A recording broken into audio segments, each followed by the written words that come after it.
How to edit or delete Cronjob via cPanel. Log into your cPanel account and you will be on this page. Scroll down to the Advanced section and click the cron jobs.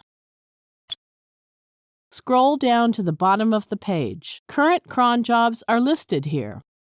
There is an Edit option in front of the cron job we want to edit. Click Edit.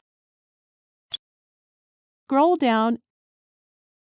You can change the time and frequency of a cron job. For example, let's change it from once a day to once an hour.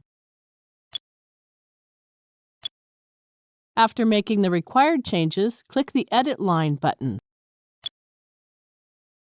That's it. We have successfully edited the cron job. Let's see how to delete a cron job. Go and click the Delete button. Click Delete again. That's it. The cron job has been successfully deleted. Now you know how to edit or delete a cron job. Thank you for watching.